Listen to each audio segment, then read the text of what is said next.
I talked about this on YouTube. Oh, go to Afro Elite on YouTube. I talked about this already on Afro Elite on YouTube. Now I want to have this conversation on TikTok.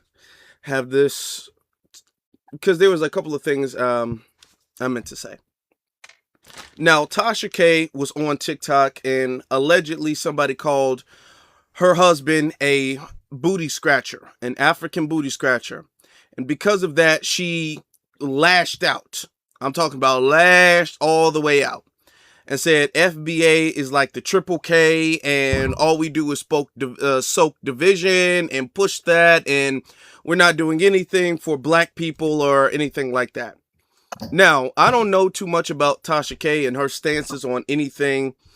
Um, I didn't know about her husband, don't know about her kid. I don't know really nothing. I know she's a big YouTuber. That's all I know. And she tends to talk about like little celebrity stuff. Not, so that's not my cup of tea. So I don't really get too involved with that. My thing is this. All right. And we have to have this conversation because this is my angle with it.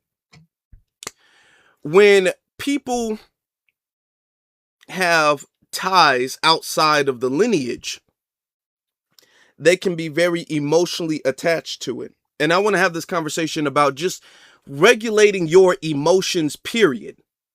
Okay? Because this is what we're dealing with a lot of Pan-Africanism. Pan-Africanist. Pan-Africanists have an emotional investment to Pan-Africanism. Despite the flaws and all of that stuff, I will give you guys this about myself. I used to be a heavy Pan-Africanist. Thanks for the gifts. I used to have one of my favorite hoodies. I have a picture of it. I gotta find it. One of my favorite hoodies I bought. I used to wear this damn near every day. It was a brown hoodie with a big image of the continent of Africa. It was really nice too. It was a nice hoodie. It had all of the countries kind of divided up and all that stuff. It was in different colors. It was a really nice hoodie, and I wore that. I had like a chain, not a chain. It was like a necklace, one of those beaded necklaces and stuff like that. It had the yellow, green, and red. I'm talking about the African colors drip down. I was all in that when I first got into that level of like trying to be conscious, trying to like reach that level, trying to be conscious, right? That was all on board with that. Okay. Through that, I was able to, do a little bit more research. Now, I did always hear growing up, I did always hear that we were also indigenous too, or that not indigenous. I heard that we were also native too. So that is something that I always believed. But I always believed that there could be two things happening at the same time. At the same time, right? Okay, cool. And in learning about it, I started to do more research and history and stuff like that. And I really started to lean more into my own ethnicity. Okay. And that's the point of not being FBA, because you're FBA regardless of your stance on Pan-Africanism or what have you. But that's the point of me focusing on the lineage, right? So the love I have for them, I realized I developed that love for Pan-Africanism and Africa and all that stuff for kind of not seeking an identity, but like seeking a path to fighting racism. That was my avenue and my path to fighting racism. African unity and all of that stuff. And I honestly did believe in that. The more I started to learn about Africa, the more I started to learn about African history, our history, all of that stuff.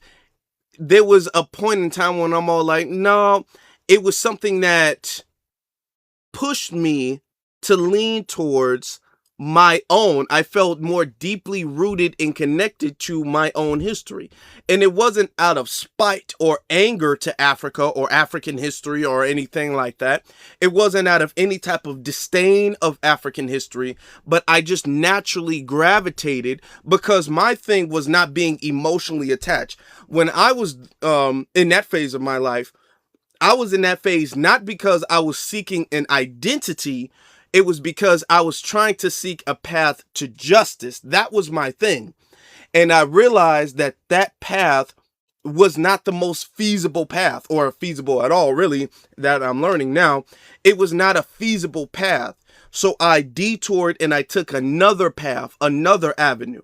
Now, unfortunately, what other people have done is they've been Pan-African so long that their identity is really emotionally connected and attached to Pan-Africanism.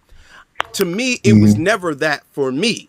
For me, it was about a pathway to justice. Studying what I've studied, I've realized that that is not the pathway to justice. All right. Focusing on our lineage and empowering that, that is going to be a pathway to justice. Not necessarily saying, though, I want you to hear me when I say this, not saying that this is out of any spite or I don't wish the best for them, because I do. I wish the best for people. Okay, I'm not a hater. We're not haters. We wish the best for people. But that time, energy, and effort needs to be focused on our lineage and empowering that, because that has been the driving force of everything else. Okay? We can't force. The reason why the Pan-Africanism is a fool's errand is because we can believe it all we want to, but we cannot force anybody else to get on that page. So because we can't enforce that, there's no real allyship. There's no allyship unless there can be consequences for people who break the allyship. Okay? It's really been a one-way pathway. Okay, that we've been subscribed to. All right. Now that we're not subscribing to that pathway, we're going a different route. Okay. Since we're going a different route, we're starting to accomplish more. All right. And because of that, can I add on to that? Hold on. They're going to have to realize that they need to accomplish something different. Okay.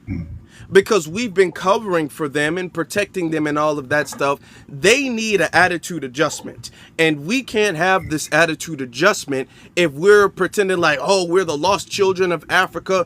No. They needed for centuries, an attitude adjustment. And some of them are finally starting to get a taste of that.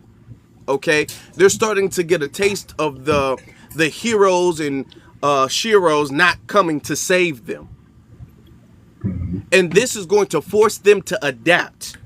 They're going to adapt or perish. Okay? Yes, sir.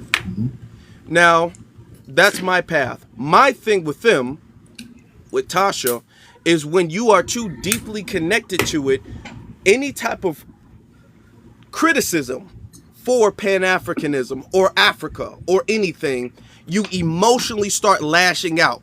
You get to lashing out like somebody talked about your mama. And this is what we get from a lot of Pan-Africanists today. We get a lot of emotional rants about Africa. Oh, you don't want to be African. Oh, how dare you? How dare you? You just want to be a white tea supremacist. There's not an articulate response to it. There's not a debate or rebuttal. It's just emotional reactions. It's a knee-jerk reaction because too many of them, their identity is tied to the ideology of Pan-Africanism. They've gone too deep. All right? And it's not supposed to, nor was it ever supposed to have been that way. All right? Which is why some of us can leave that ideology and do something different, and some of them can't. Which is like Tasha. A large reason why she can't is because Tasha has a grandfather who is Bahamian. All right, which she is very close to, according to her. Okay, she has a husband that is African, so she's too deep in it. She's too deep in it to even hear a logical argument refuting or not pedestalizing Pan-Africanism. And this is the problem. Tasha K is a perfect example of the problem, the emotional irregularity of Pan-Africanists today, the modern Pan-Africanist. And I agree with that. 1 minute, And I Rico, 1 minute. Go ahead. Can you mute up, please? Thank you. Yeah. Echo, that echo is, let me pull down my screen. It's always, every time we do something, there's always an echo in the beginning. I hate that. Right. Okay. So did you land, Afro? Yeah, I landed. All right. So when y'all come on the panel, please immediately go on mute until directed to speak. When you directed to speak, please lead with your ethnic group, right? Age and pronoun is not required, but you can volunteer it if you like. All we ask is that you're honest. And I guess I said no unfriendly TikTok language. This echo in my ears, amazing. Goodness gracious. So, orange heart. Complete the orange heart by Afro Elite's name. Help him complete his daily gift goals. Jonas, mute up, please, Jonas. Okay. I be trying not to mute y'all, but it's a lot. So, oh, that's better. So, yeah, back on track. When you come up on the panel, immediately go on mute until directed to speak. Once directed to speak, please lead with your ethnic group. And if you're over 18, pronouns are not required. TikTok-friendly language only. If you can't say it on the panel, then don't write it in the chat. If you write it in the chat, it's a 1-minute mute just to remove the unfriendly TikTok word. But if you keep doing it, or if you're a regular, then you should be muted anyway, because you know better. We all grown. See the orange heart by Afro Lee's name. Please click the orange heart, complete the daily mission, and claim your points. It'll help keep him in the algorithm and unlock some really cool gifts that you can send him. He has a gift goal and a super fan subscription. Y'all keep tapping the screen for us, okay? And also share out the live so we can get some fresh perspectives in here. I'm so over Tasha K, upset about a name. Meanwhile, she ain't upset about the FGM, the child marriages, the whole villages being kidnapped, this, that, and the third. Africa has more problems than a little bit, right? Not only that, she may be, depending on his tribe, she may be sleeping with a possible slave-selling descendant. Like, I'm over Tasha K, but this is a true testament to her character. Like, people can no longer defend her at this point. Now, I hear she lost 30,000 followers. She can lose 30,000 more if she keep effing with us. And I guess that's what I'm going to say there. And I guess Rico's next. I'm mute. Hello? Can y'all hear me? Yeah, you got it.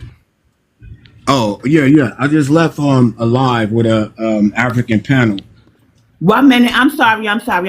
That's a fake page of Tariq. You want me to drop it? I know. Okay. All right. What's a fake Came page? to troll Rico? because they feel some type of way, but yeah. Go ahead. Who, my page? No, oh, not yeah. you. I'm like, I ain't No, no not troll. you, Oh, not my you. bad. I'm like, what the All right. But I just left a panel with a bunch of Africans, and they're forcing Pan-Africanism and the craziness. And I explained to them that we have our family lineage. We go back generations, and they even have, when you go look up your lineage, it says African, Indian, Moors. The white man knows. Black American knows. And what I explained to them is that we don't have the same love, the same lineage, the same, it's over. And we're tired, just like the white people tired. We don't live the same. We Black Americans have our cities bombed that we built. You gotta say something different than B-O and B. Like, Boom is fine. yeah, say boom, something boom. like that. I don't like it. I really don't. I don't like TikTok language personally, but that is, we on TikTok, so we just got to do it. So Yeah, and I understand it. But I'm saying, like, y'all come here, y'all take our resources, y'all didn't help. We still fighting to this day. Y'all ain't help fight nothing. Y'all come over here, get our grants, y'all get our loans. Kamala Harris and Biden gave them the Freedmen money that's for black Americans. They go to college for free. They get $20,000 coming here. They are a part of the 7 nations that came up here to conquer black Americans. So Tasha K lost at 30,000 followings. She probably she don't even know her blood type. So I agree with y'all, and I'm here for all the smoke, and I'm 40 years old, black American. Mm-hmm. From Chicago, live in Ohio. I'm going to say go Bucks for the sake of my girl, but, you know. So we don't hate them. We're just like, why y'all keep forcing that? Because that's what Jesse Jackson did with the racist white people. They all are against us. That's why they get everything free. They give black people nothing. Look at our black caucus, all Africans. All Africans. It ain't us. So we got to take our position back. We have to lead as men, take care of our family and our children. And delineation is forever. I work with Ethiopians. I work with Nigerians. You can go to my page. I work at an Ethiopian club. I pack it out with black, Asian, Indian. I got them here in the club. You go on my page. So I'm speaking truth. I'm speaking facts. So what we must do is delineate. We don't hate them. We just can't, because they're taking our resources. Mm-hmm. And they come here like, you know what a coon. We all know what a coon is. A coon is an American black man that undermines what black Americans fought for. So the tethers, they come here. I'm sorry, that's my alarm. Pardon me, I'm sorry. Mm-hmm. The Africans come here, undermine us, trying to take our positions, trying to take our jobs. They're subclass. Because black Americans, we fuck with white people and we ain't on no bullshit, but we got our own things. Like we created the paramedics and the gas mask because they would not let us in the hospitals. So we started a mobile paramedics ambulance as we know today, invented by black men. Mm. That's what we did. Africans didn't help us do that. So they're on the same plane as white folks. They're trying to replace us and benefit off us. That's why we call them tethers. Okay. So I rest my case. I support y'all. I'm here for it, and you can mute me, and I'm gonna stay right here, and I'm listening. Gotcha. Hey. Hey, 1 what's up, minute. everybody? Can Hold I on, say- but we got No, a full no, panel no. full of It's an people, order. so Under we Prospect can't Street. be doing all that. Right. Please, no trolling today. I do want to clear just something up that Rico said. It's not all Africans unless you call them Caribbean Africans. There's Caribbeans on the Congressional Black Caucus as well. So it's all immigrants. Mm-hmm. Well, primarily immigrants. Yeah. That's all I wanted to clear up. Yeah. I stand with you. I stand with you, sister. Truth. Let's get to Lady Hawk. Hey everybody, long time no here. Black American, Gen X. And you know, I was listening to your journey, Afro Elite, and it reminded me of mine. I think there's a number of us that, for instance, my mother wasn't necessarily about Africa, but she was about Black folks invented everything and we started everything. So I was coming from the mentality of that I think over time, as my children got older, it became, oh, okay, so that must mean, you know, African, you know, going by the Raising of the Sun and all them movies back in the day about back to Africa. But then they all Good Times even did a thing on that. And I think right now, what kind of changed me was in the early 2000s. Out here where I'm at, I noticed a lot of white folks, they were sending for a lot of Africans to do music and dance and stuff. And me trying to culturally connect, because that's what I studied in school, got my master's degree in bicultural development. And what I noticed was the Africans, they never quite, not just the Africans, the Afro-Cubans, any of the immigrants, but talking basically about the Africans right now, from Ghana, from Senegal, all of them. They came over here and they were so up under these white folks and depended on them. And we, as some of us Black Americans, was like, oh, how about we help y'all get independent? Y'all need to be dependent. They was not having it. And they also seemed to be very, this is before I was more enlightened about it. This seemed to be so, you know, protecting them and wanting to be, you know, no matter what, being up under them. And then I, you know, at the time, you know, living in a state where even the Black folks, in this particular state were had a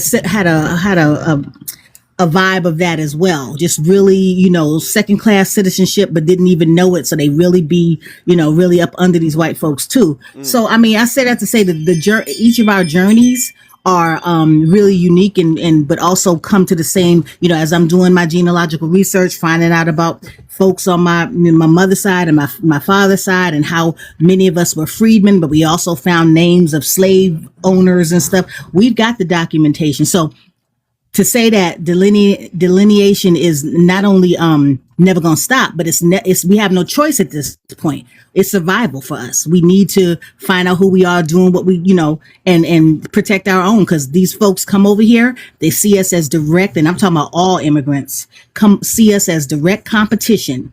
They hear some of them hear stereotypes about us, and then they come over here and see that we know there's many of us that are quite accomplished. And yes, we did invent mostly everything out of necessity because we was doing all the work, and they get instantly jealous about that too. So that a lot of this is coming from jealousy. But I'm so glad that a lot of us are, just really calling that stuff out. And as far as Tasha K, I mean, so deep in it, married to it, having children by who knows, but she's canceled. But I'm glad it's coming to the forefront and we having these discussions. I'll land. Yes, absolutely. Thank you very much. We're going to get to Justin, my friend. Yeah, how y'all doing? We good. No, you good. So I want to chime in on Pan African. Is it like an echo kind of? I don't know what's going. Okay, this something. Hello. It seems like everybody was echoing when they first started. Yeah. Yeah. Now I hear it now better. But anyway, so I want to touch on this because I'm actually getting my PhD and about we were just talking about how the Africans navigate and how they are in higher ed. What y'all got to realize is that they don't have this concept, a lot of whiteness. A lot of them, not all Africa, but a good majority, some of them come with parts where it's just all black people. So for them to relate to our issues with like white colonials and white Americans, a different thing. It's two different worlds. From racism there to racism here, foundational black Americans, we have a different lens than them. And from what my experience is, a lot of them don't understand that colonialization. So they definitely go up under whiteness because they see that all as successful. A lot of Africans assimilate to whiteness as property as a success. So therefore, they try to be around whiteness or they try to hang around them and hover around them. But they don't really understand like our journey here. They come here and they say, some of us say Americans are lazy and we do this and we do that. And also they get like all the opportunities in school. So like, I really don't think higher ed is right now is a good place for like black Americans because like the other speaker was saying, most people in like grad school and grad programs be from like Nigeria and other countries, and they kind of weed out us as black Americans and they get them like funding, all this stuff. But it's a very disconnect between trying to explain racism to them and they just don't get it. No, all right. Thank you very much, bro. Appreciate that. Thank you. Here we go. What's his name? Drake. Hello. Hey, what's going on, man? What do you have to add? That Tasha is right, and you guys are a right-wing group. Why do you whisper every time you talk? Why do you can speak? We're not hunting you. Why are you whispering? That's how I talk. No, it's not. You whisper when you talk? What are you? You in like the quiet place? Why are you whispering, dude? I'm not whispering. Okay. That sounds creepy. 1 minute, drink. Afro, you spoke to him before? Yeah, he's Puerto Rican. He's been in here a few times before. Aren't you Puerto Rican, right? Yeah. Now, you're not memorable.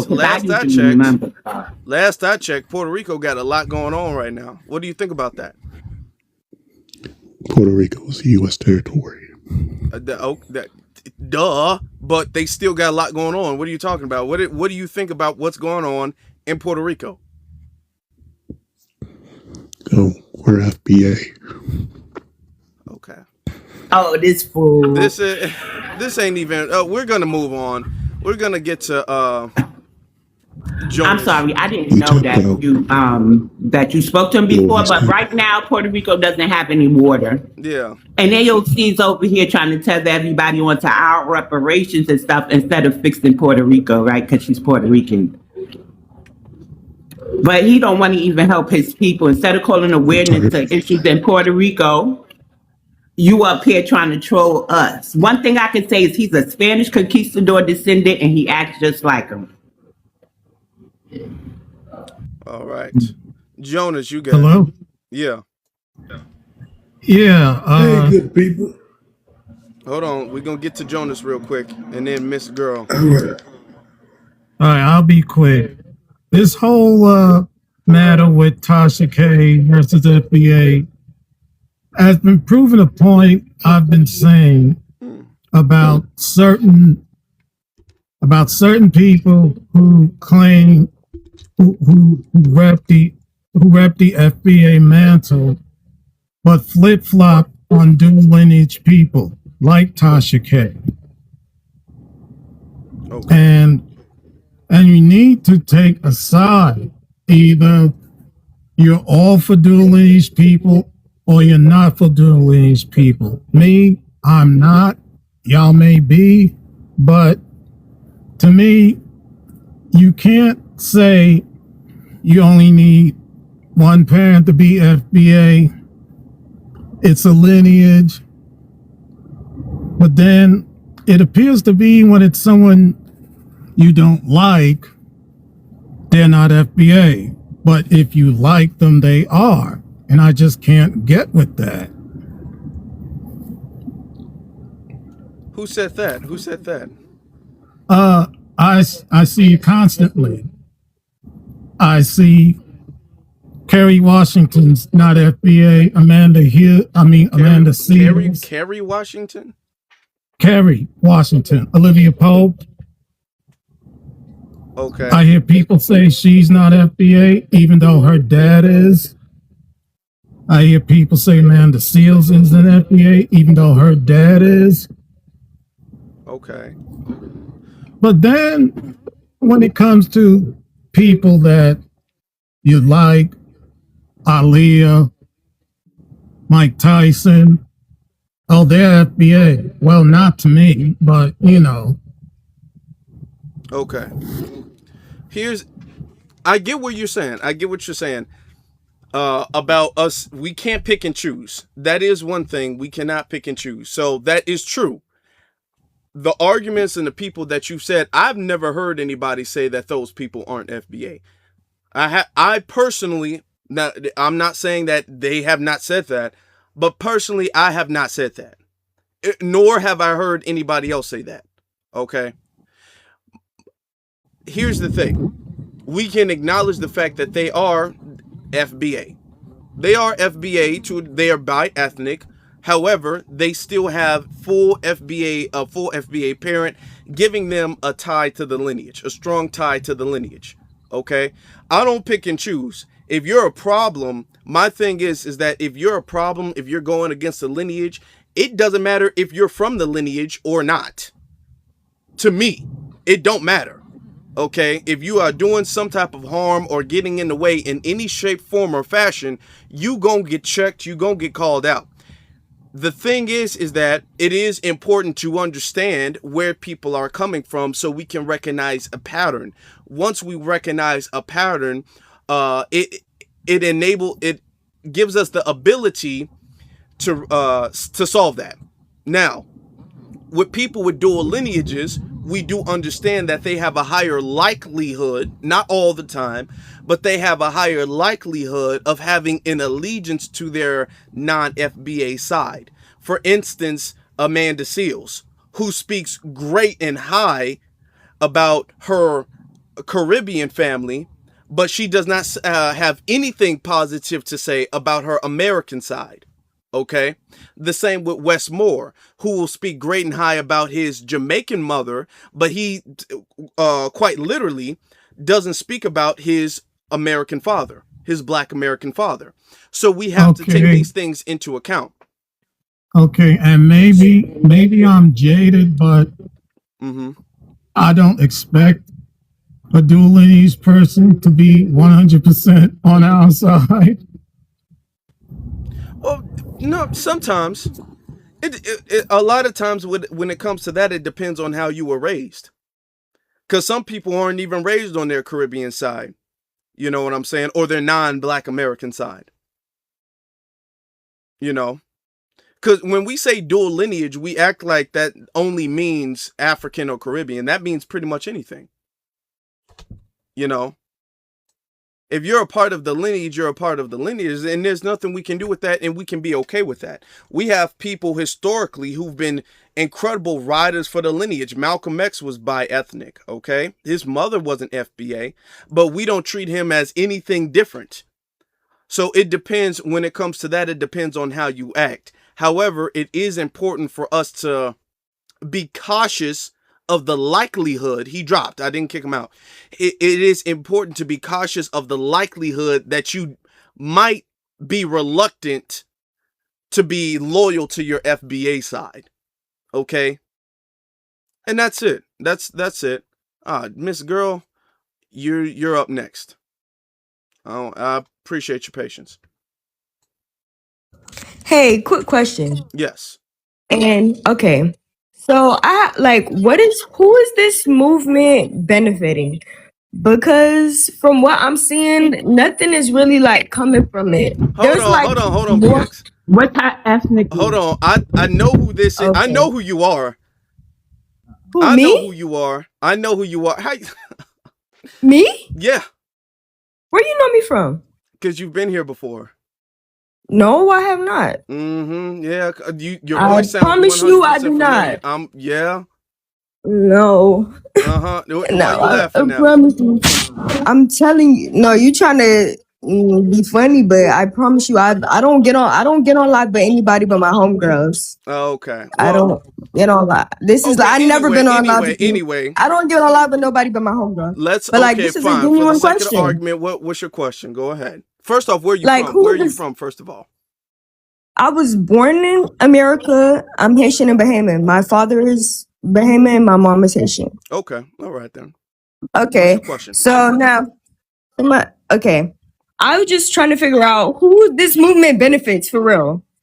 Because why don't we talk about more like pressing issues at hand? More than 80% of Black women in America right now are unemployed.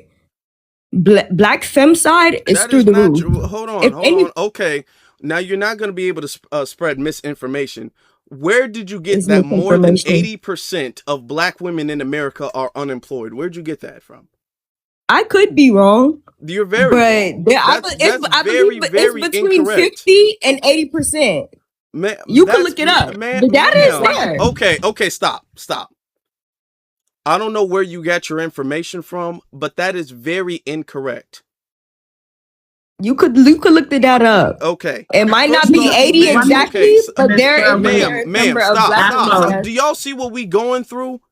Okay, Mm-hmm. you're LOL, he's trying to. you're One arguing with minute. me, and you went from over 80% now to 50%, and you still have Didn't not I say I provided, could be wrong? ma'am. You still have 1 not minute, Miss provided a Girl. source, and I haven't even responded to your claims. But you're going out, and now you're just really giving false statistics.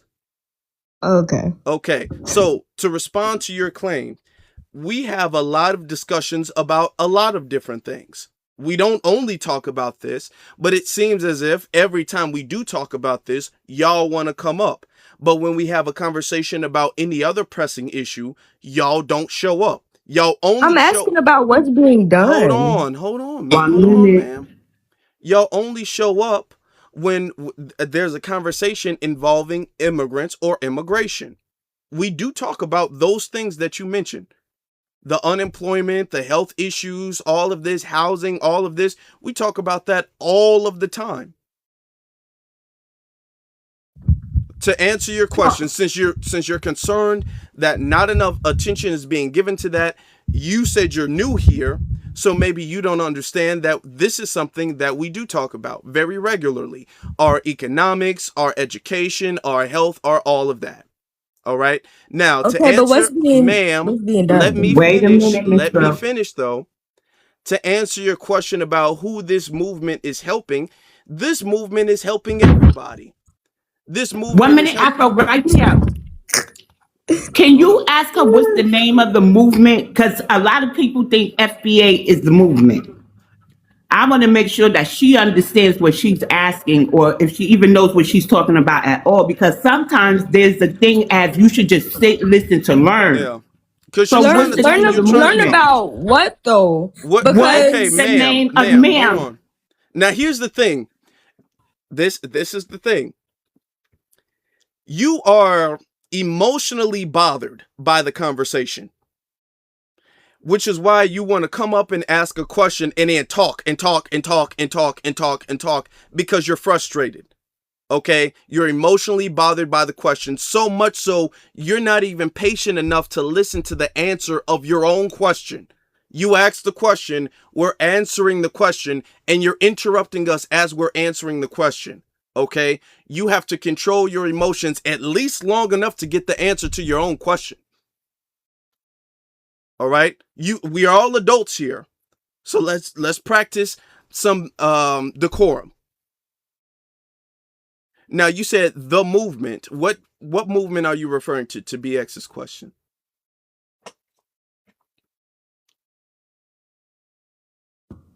can I talk now, or are you gonna be me You again? Go can answer ahead. the Go ahead. question. Go ahead, ma'am. Whatever isn't the movement called FBA, or No, what is No. no. oh, what is the movement called? Okay, one moment, because you asking agent like questions. Mute up so I can explain something to you. So now she's talking about She's just My name is listen, BX. man. So here's the issue. Foundational Black Americans, right, are reclassified people. So Foundational Black American, also called FBA to shorten it some, is just a chosen self-identifier with us telling our government you can no longer rename us, because that's how you get things like African American. We know who we are. Now, the movement you're talking about is delineation, right? And that's basically group economics by another name. Also, when you talk about Black women are unemployed, this, that, and the third, femicide, and all of that, we're also pushing to disaggregate our stats because Haitians, Bahamians, Jamaicans, Grenadians, Nigerians, Ghanaians, all y'all are in our stats, and that's not fair to us. Why? Because we built this country. We have a unique history on this land, and we are asking to be repaired. Y'all have came here and gotten so many handouts that we're basically being erased on paper, culturally, and also with our stats. We getting all the blame for stuff that y'all do, like the Zopound, the Jamaican Showers Posse. Okay? Teenage pregnancy. Some of y'all were the first pregnant out of my whole friend group. So we know immigrants are sexing over here and having teenage babies and stuff, but conveniently they're under the black stat. And we're not doing that anymore. So the movement is delineation, but if you want to get real technical, it's disaggregation, and that's the most important. Now, to answer your question about who, and now apparently I've just found out that you're not who I thought you were before. I thought you were somebody different. You sound very much like her, but you're somebody else. So this is our first time interacting, and I hope you benefit from this conversation. Who this movement is helping is everybody, because this movement at its core is what is disabling the system of YT supremacy. All right, which is a benefit to everybody. All right, that's not, it's a we are the main beneficiaries of this because we're the main targets of this, but it's going to have effect, a trickle down effect that is going to help everybody if you all stop resisting that, if you all get on board. Okay, because what we're doing is not anything unjust to anybody. We're not trying to sabotage anybody. We're not trying to practice any type of replacement supremacy. We're trying to create a world where justice reigns supreme. That is it. Not any one individual or group or class or anything. All right. And everybody needs to get behind that. This is something that's going to solve everything. The reason why you all, and I'm not trying to beat you down or anything like that, but the reason why certain countries are in this situation right now is because of the interference from the system of YT supremacy. All right. The problem is you all have acquiesced, surrendered to that system, and yet you're fighting against the movement that is fighting against that system. This is the movement that is fighting against that system. It has evolved. It's been the same movement of justice that Harriet Tubman has been on, that Malcolm X and Dr. King has been on. Now it's evolved into a delineation where we're making the necessary and just disaggregation of information to move forward. And the best thing for everybody to do is to get on board with that. That's not hurting anybody. That's not sabotaging anybody. Everybody needs to get on board with that, because at the end of the day, it's going to happen regardless of anybody's feelings. It's already really a done deal. It's nothing that is stopped. To be very honest with you, delineation is already done. It's not something that we're even doing. We're calling it delineation, but we've already essentially delineated. There's already a large enough consensus among Black Americans that we are different from Africans and Caribbeans. So that part is already done. It's just some people don't want to accept that, but that's just what the reality of the situation is. The best thing for, you said you're Haitian and Bahamian, the best thing for y'all to do if you're going to be in this country is to get on board with that, not to resist, not to sabotage, not to tether, to get on board with. Okay, I'm about to leave. But I just want to say one more thing before I leave. This still don't make no sense. What makes sense? There's still a bunch of black children that went to school. No, ma'am. You don't get to just, I'm about to leave and then throw some shade and leave. We're having an adult conversation. That's because childish. I'm telling you this. No, that's childish. If what we're doing, No, I have a life. I have to go to school. Okay, So on your dime. Ma'am, no. Unless you got to go to to school at like 3:00 in the morning, you can stay for this conversation.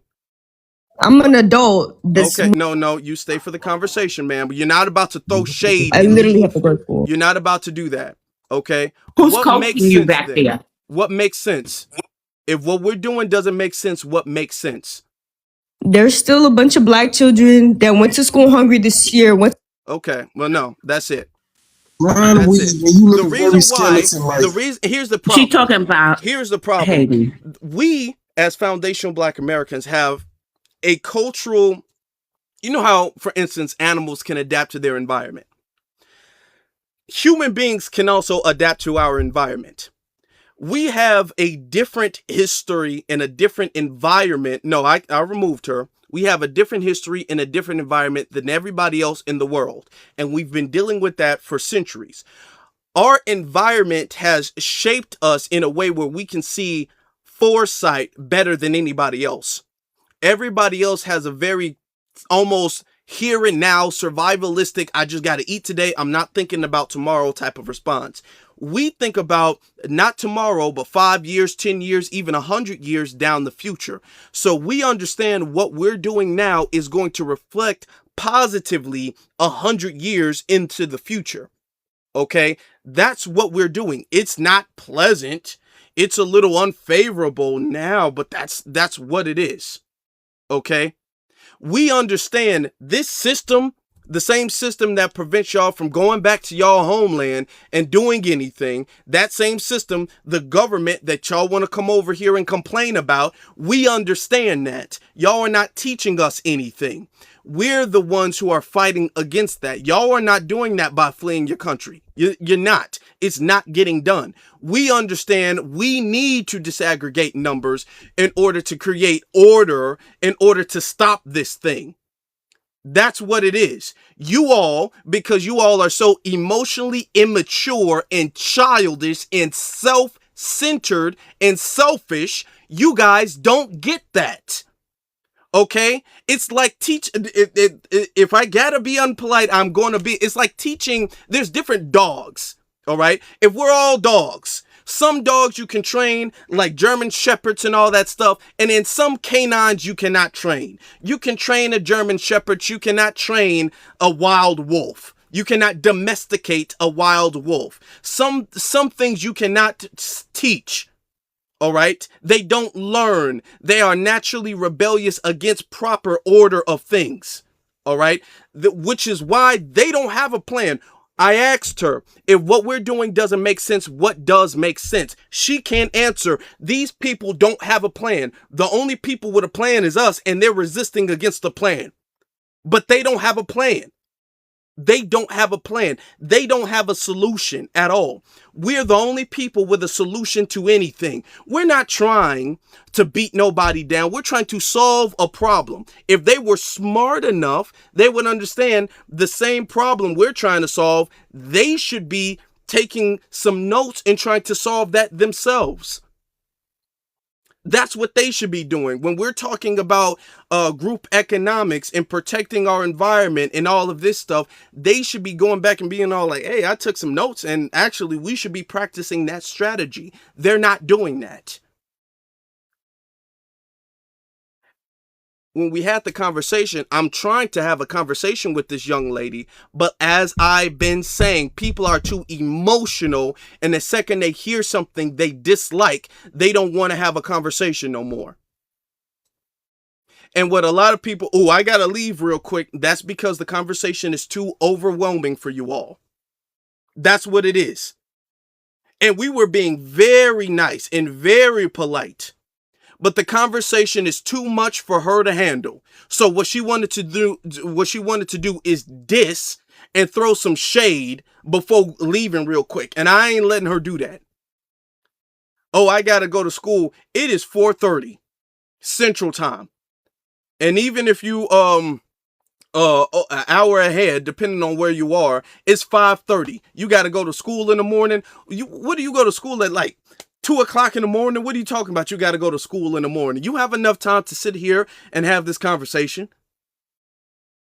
No. You asked the question, and the fact that they don't get the answer, because these people, I'm going to be very honest with you guys, these people would rather all of us suffer and white supremacy reign supreme than them accepting the reality, the uncomfortable reality of what the new wave is, and us being able to defeat this thing.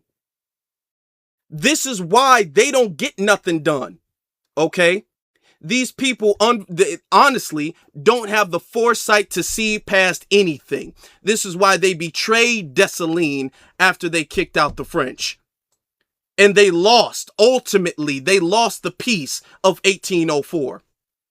Why every place you go to, and they have the government is reigning supreme, because they betray each other left and right. That's why they betray each other left and right.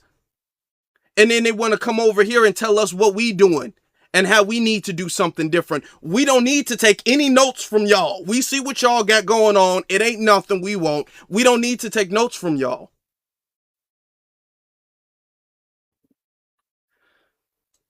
Let's go with, what is your, are you butter? What is that? Is that gold? What is that? Yeah, butter is cool. I thought I had my. I just gonna say. I think if I can, I'm just gonna say when you right quick. We need to try to at 50 million, 50 million or close to it. If we donated $1 or $2 every month toward stuff like grocery stores, other things that we need. We if we just think about it, we just donated, made a fund, decide on somebody that we felt could actually help us put this money where it needs to go in a trustworthy manner. If we donated $5 a month individually, or you get close, even if you get close to it, do you know what that would add up to in a Okay, year's okay, time? and can I? Yes, and I understand that. Here's the thing with that. First off, that's a lot of money, and then That's a what? who's gonna be accountable for that much money? So you well, wait, wait. That's the number one thing. That's tens of millions. If you're talking about 50 million people So we donating a got to be couple. scared. We got to be scared to do it then. No, I'm saying, okay, because here's the problem, and we got to address this. People have great ideas, and then they don't know how to execute those ideas. Number one, first I and just said foremost. we need to find somebody trustworthy. Let him finish, please, brother. How Let him finish. can now you got to find somebody trustworthy? We got to stop. We got to stop thinking small. We got to stop thinking small. We got to stop thinking small, my brother. I agree. Let's actually talk about the reality of the plan. I'm not even So we refuting. scared. So we I'm not scared of it. refuting. Then. Here's the problem. Here's the problem, y'all. Here's the Why problem. answer why he's talking? Unless we sit up here and say, yeah, we should do that. I'm not here for intellectual master. I'm not here for intellectual entertainment. Niggas is so fucking scared. That's why we ain't getting nowhere. Y'all too So we fucking ain't So getting scared. nowhere fucking because you dumb. don't That's the listen. problem. Can't get That's nowhere the with all problem. I'm asking, okay, let's iron out this plan. Well, we got to find somebody trustworthy. Who is trustworthy to deal with tens of millions of dollars among 50 million people? Well, we got to find somebody. Okay, who are we going to get to do that? That's number one. To be responsible for that money, that's number one. This is what I don't like. When folks don't have a solution and a plan and they're not achieving anything and they want to come up with these fantastical ideas, these beyond reality ideas. Well, what we really need to do is if we all come together and build, because we smart people, if we built a rocket ship and we fly to another dimension, we can have our own universe to ourselves and we won't even have to worry about racism. That's a wonderful idea. I love that idea. That is great. That's the best idea I've ever heard. Where are we going to build a time-traveling interdimensional rocket ship? Sound like niggas scared to me. Sound like niggas scared. Okay. These are people who they will put an idea that don't make sense, a fantastical idea on paper, and then when you say, okay, step one, they get mad because there is no step one. There's no step one. Getting 50 million people, if you could, where is the money gonna go? Where are they going to send the money to? All together. We all got to put this money together. Where are they going to do that? Who's going to be responsible for that? That one part. And that's not the most complicated part of the situation. Who's going to be responsible for that? We got to find somebody. Okay. Let's say you found somebody or a group of people that 50 million people across an entire country can trust to give their money to, okay? Where are they going to put that money? In a grocery store? In a grocery store. Okay. Where is this grocery store going to be? Are you going to put it in several different grocery stores? What if somebody don't want it in a grocery store and somebody want it in a bank? And then that person don't want it in a bank. This person want it in a school. And that person don't want it in a school. This person want it in the library. And then that person don't want it in the library. That person want it in the clinic. What if that person don't want it in the clinic? And do you see how easily that falls apart when you actually think about it? No, that doesn't work. Lord. These are people who can't get nothing done. And this is my problem. Not that I want to be mean or snap off. Is we in our community, we keep having this thing of, man, it seems like nothing ever changes. Nothing ever changes. Nothing gets done. Nothing gets done because once you have a conversation about the plan and your steps to the plan, people love to sit around and talk about these almost fictitious, beyond reality plans. But once we sit down and talk about, okay, delegating the steps for the plan, nobody wants to do that. Afro, can I say something? What's up? Oh, that dude was very ignorant. He didn't make sense. Words stuttered. He didn't have no good plan. I'll give it you 1,000%. Yeah, but you can't let people keep disrespecting you and like your moral imagine. Like we gonna talk like adults. Like the last two people were very irritating and didn't bring nothing to the conversation today. We talking about Tasha K. I don't know what the hell they talking about.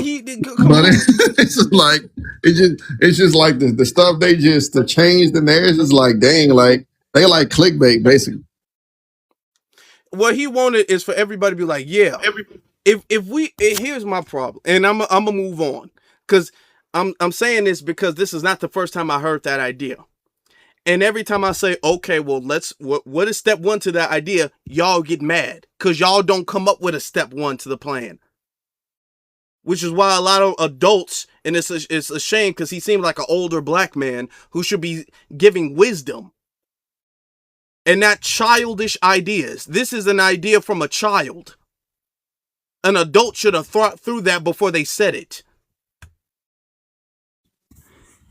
How is that? If we said yeah, if I said, you know what, yeah, where do we start? He wouldn't know. He wouldn't know. He wouldn't know where to start with that plan. And that's my thing. I don't want to take any advice from somebody who comes up with a plan, don't know where to start the plan. But let's continue though. Let's get to my brother EJ. Shut up, dude. Mute your mic. EJ, you got it. Yeah, man, this dude had his mic on for some reason. All I wanted to say about the Tasha K versus FBA situation is it doesn't surprise me. You know, she is married to an African. And, you know, some of these people do have a tendency to speak out of the side of their mouth when they are married to, you know, different people that come from different backgrounds and stuff. So when I think of Tasha K, I just think of a drunk middle-aged individual from a tether background that's being disrespectful towards our people. And she was very quick to apologize to us for their fake apology. Because a lot of these tethers, when they get caught up in controversy when dealing with us, because you know the whole situation with brother Cameron getting on that tether Vic Mensa, you know, the same dude who was out here in his music video wearing a Confederate flag dress, looking very zesty a couple of years ago. He's out here talking real crazy, being very tetherist. But you know, people like Tasha K that come from tether backgrounds, they do have a tendency to be very disruptive towards our community. They play games when they want to, but when they get into controversy and get into situations that they can't get themselves out of, they come to us for so-called unity and they try to see if we can just help them out. But you know, she's in a situation that she got her own self in, and hopefully she can learn from her mistakes. But this is just another example of her just putting her own tether foot in her mouth. But you know, with that being said, I land my plane because I can say a whole bunch of stuff about her, but I don't want to get blocked. So you know, with that being said, I'll land my plane for now. I got a question for you. Do you have two devices on, both off mute? Because the echo. Yeah, well, this one is. Hold on, let me see something. Make sure they both. Well, one is muted. Both of them are muted. I don't understand why there's a. Because I don't hear an echo, but I'm gonna just when people speak and I'm gonna turn. It got to be muted. Okay, let's get to Rise Cape Town. Yeah, thank you, host. I just wanted to say that we should remember that black is a colonial word that classified people from African descent as property. Okay, so I think we should stop using that word. Black means dirty. Black means disgusting. Black means uncivilized. So stop using that word to describe yourself. If you describe yourself as black, you're saying that you're property. Yeah.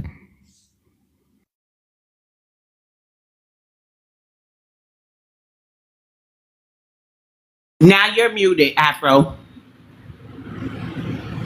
let's say we don't use the word black. What should we use? You should call yourself indigenous Africans. We should call ourselves indigenous Africans to where? Yeah, people that are indigenous from Africa. Okay. Are we in Africa? But you're from there. But how will we be indigenous in this land from another land? How does that make sense? No, I'm saying you're a proxy from Africa in America. But that wouldn't make us indigenous, would it?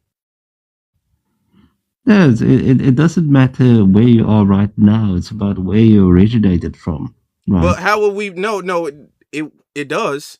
Where I originated from would make me indigenous, right? So do you want to keep calling yourself black? Do you want to keep referring to yourself as property? Let me that ask your you a colonial question. Let me ask you a master? question. If we stop calling ourselves and we call ourselves indigenous Africans, then what? What would change if we did that? Firstly, you will stop calling yourself property. If you call yourself black, you still call yourself What property, just would like the change Chinese. in our life if we did that? Okay, let's take an example from the Chinese. They used to be called yellow people, and the moment they We're not stopped, What Chinese. in Y'all our gotta stop life? doing that. And notice this, and I'm glad he's bringing this up. What in our life would change if we did that? yeah. So for one, you would connect yourselves to your true history. You see, And that would you would change our connect life how? yourself to In your what way? true history. In what way? You Let's say, become okay, more we're conscious connected on to our who true you were history. before you became slaves. Okay. And then what? Then what do we Yeah, do about then this racist system? What do we do about that then? you'd be able to challenge it because then you identify with something beyond your Okay, history we would of be when able you to were challenge it. slaves. Okay. Are we not challenging it now? Yeah, but exactly. You're challenging it now, and it's admirable what you're doing. Okay, Okay. but you also need to challenge the history that was written about you. Okay. Let's say we did all of that and our life would change and we would just dismantle this system after we change into Aboriginal Africans. Yeah, that's actually a good word. Okay. That's also a good option. So what do you identify yourself with? What do you identify yourself with? I am a Welsh South African, but I have 2 colored grandchildren. My son married a colored woman in South Africa. Okay. Colored. Stop calling yourself Let's say colored. let's say that. What is going? Look at South The- Africa. the- Look at my- Look at where you're from. Look at where you're from. Y'all don't identify as black. Y'all don't claim black. No. So my son. So I'm a Welsh South African. Okay, so I'm a white person, but my son married a mixed race person, and in South Africa, mixed race people are called colored. It's an official government term. What does this have to do with the prompt? So, did you come up here just to mayor babble? Because this don't have I nothing wanted to to have this conversation because, and I knew he was white. I could tell. But anytime they all like, you shouldn't identify as black. Black is this. Black is this. Don't identify as black. Okay. For everybody who says that, then what? What would change if we stopped using, because he's not the first person to say that. What would change if we stopped identifying as black? Black means a prisoner. Black means dead in a dictionary. Black means this and this and this. Okay, then Mike, if we stopped identifying as black, what would change? Nothing. Nothing. Our subjugation is not because we use the word black. It's not. Before we were using black, when we were going by anything else, it was still that way. We were still being subjugated. We were still being oppressed. We were still being targeted. It's not going to change if we say we're Aboriginal African, which doesn't make any sense. But I want y'all to keep in mind that he wants us, you see from the white tee, they want us to identify as African for whatever reason. And y'all know the reason. All it is, if we stopped identifying as black, see, that's our problem. No, that's not our problem. White supremacy is our problem. Which it does not care how we identify. Well, I mean, it does, but does not care if we use the term black. I want us to understand this system doesn't operate under some password. Be all like, oh, wait. I'm not black. Ah, damn, I was just about to beat you in the head with this baton, but I guess I can't do it because you're not black. That doesn't work like that. It doesn't work like that. Let's get to Nola. Yeah, so I wanted to come in and give my opinion on the topic, and based off what I've been listening to. Yes. When it comes to the racial structure, a black person obviously is seen as black, is identified as black, and just having this question, this conversation, you are what you perceived as. Is what, when people first see you, that's what you are perceived as. So black is the racial structure. And so just basically like white, no one has control over, when someone see a white person, no one has control over whether they can say, okay, I'm not white. Basically, if someone perceive you as that, that's what you are. And unfortunately, that's based off the American racial structure. Like no one has control over that. Now the government, if they decide that they want to change how a person race is perceived based off what they look like, they can make those adjustments. But as for right now, no one has control over that.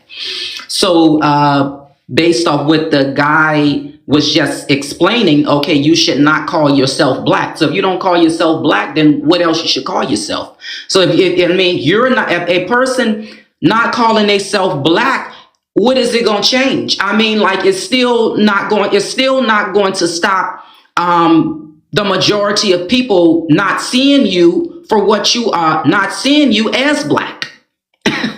You know what I'm saying? So yeah, so I just wanted to just give my opinion on that. And again, I like to also add this too as well. When for some people that are biracial or whatever like that, if you look like you more black on the outside, that is what you're going to be perceived as. It doesn't mean it does not mean you can be a light-skinned black person. You can be a red, brown, dark-skinned black person. If that's what you look like mostly on the outside, that's what you are going to be perceived as.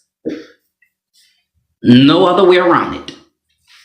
So if people could be perceived any old type of way, but what do they mark on paperwork? What are they entitled to under our racial caste, right? So the Africans and Caribbeans ain't entitled to anything, no matter if they're perceived as black or not. So that's kind of the whole point. But would you like to give your Afro, you got anything to say to what she said about perception?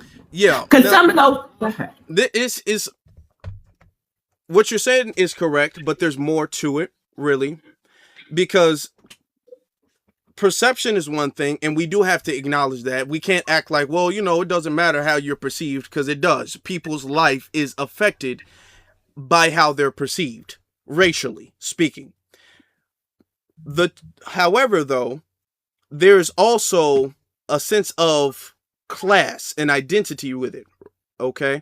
So when we say black has kind of, in America, in the social construct, had a dual meaning to it, if you understand, because people use black in a social context as Black American, okay, just short for Black American, all right.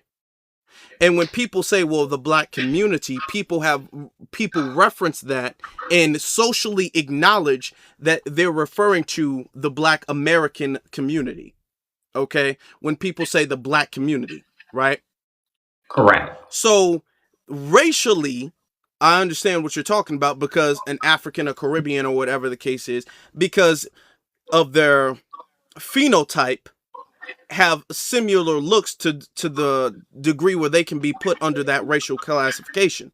So that part is not incorrect, and it is important that we acknowledge that. However, now we're veering into the argument of representation, because just because they can be perceived as one of us, do they have now the authority to then speak on behalf of the black community? Now, mind you, when people talk about black community, people instinctively and culturally think of the black American community.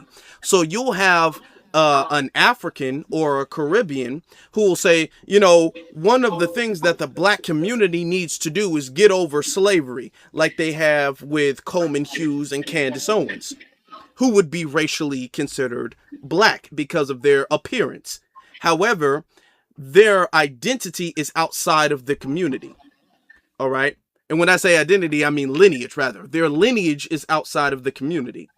So now we're going into the representation aspect of that, which is why you're seeing a movement to, for lack of a better term, gatekeep the usage of the word black. You understand what I'm saying? For the Yes, sake of yeah. protection and representation.